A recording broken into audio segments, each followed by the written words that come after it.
আসসালামু আলাইকুম international news বাংলায় আপনাদের স্বাগতম। শুরুতে থাকছে শিরোনাম। মাদুরোকে ধরতে $25 মিলিয়ন ঘোষণা ছিল বাইডেন প্রশাসনের। আদালতে তোলা হচ্ছে মাদুরোকে হাঁটছেন খুঁড়িয়ে খুঁড়িয়ে। মাদুরোকে অপহরণ যুদ্ধ নিয়ে উদ্বেগ বাড়ছে ইরানে। উত্তাল ইরান, জায়গায় জায়গায় বিক্ষোভ। ট্রাম্পের হুমকির পর সহযোগিতার ইঙ্গিত ভেনেজুয়েলার অন্তর্বর্তী সরকারের। ভেনেজুয়েলার সাবেক প্রেসিডেন্ট নিকোলাস মাদুরোকে গ্রেপ্তার করে নিউ ইয়র্কে হাজির করার ঘটনাকে কেন্দ্র করে যুক্তরাষ্ট্রের রাজনীতিতে তীব্র বিতর্ক শুরু হয়েছে। ট্রাম্প প্রশাসনের এই অভিযানের সমালোচনা করেছেন সাবেক ভাইস প্রেসিডেন্ট কমলা হ্যারিস।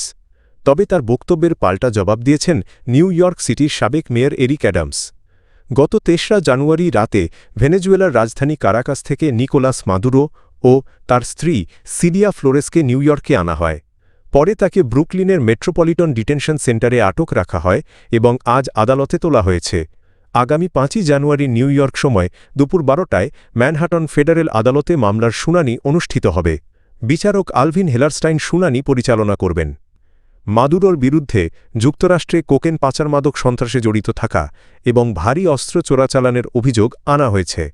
মাদুরোকে গ্রেপ্তারের পরদিন কমলা হ্যারিস সামাজিক যোগাযোগ মাধ্যম এক্সে এক বিবৃতিতে এই অভিযানকে অবৈধ ও হঠকারী বলে আখ্যা দেন।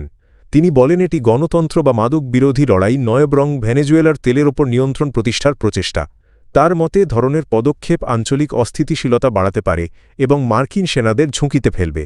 এর জবাবে নিউ ইয়র্কের সাবেক মেয়র এরিক অ্যাডামস বলেন, বাইডেন হ্যারিস প্রশাসনই ১ বছর আগে মাদুরোকে গ্রেপ্তারের জন্য $25 মিলিয়ন পুরস্কার ঘোষণা করেছিল।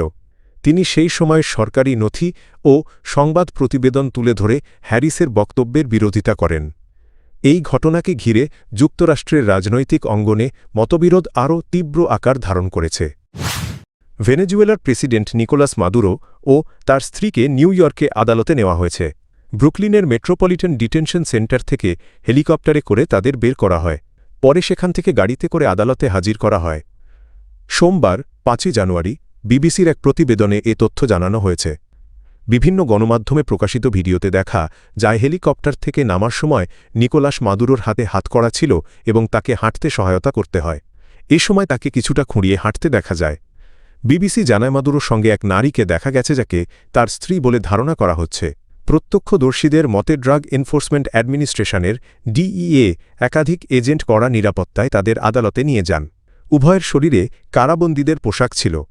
এদিকে সিএনএন জানিয়েছে, নিকোলাস মাদুরোর বিরুদ্ধে করা মামলার বিচার করবেন যুক্তরাষ্ট্রের সিনিয়র বিচারক অ্যালভিন কে হেলারস্টেইন, যার বয়স ৯২ বছর।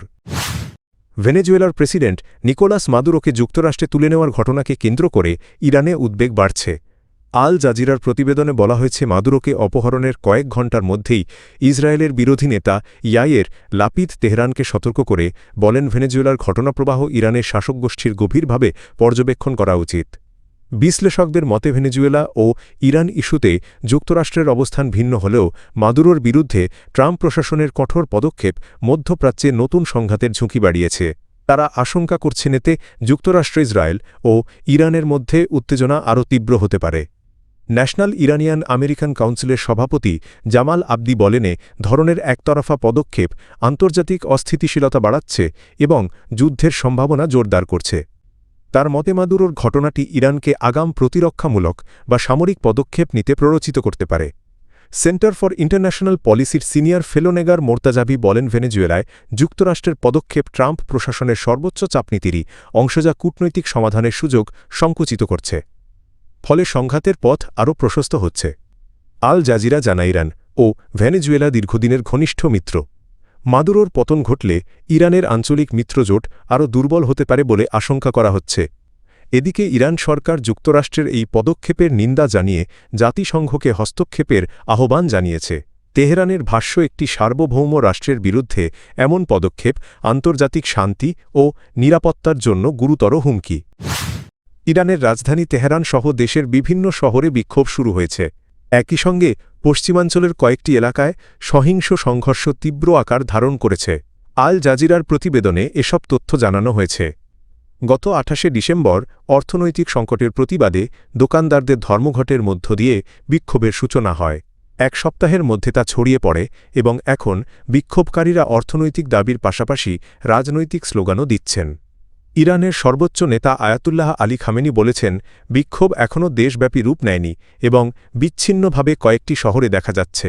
তিনি জানান, বিক্ষোভ শুরুর পর থেকে নিরাপত্তা বাহিনীর সদস্যসহ মোট ১৪ জন নিহত হয়েছেন। সরকার কার্যকর পদক্ষেপ নিতে ব্যর্থ হলে পরিস্থিতি আরও উত্তপ্ত হতে পারে বলেও সতর্ক করেন তিনি।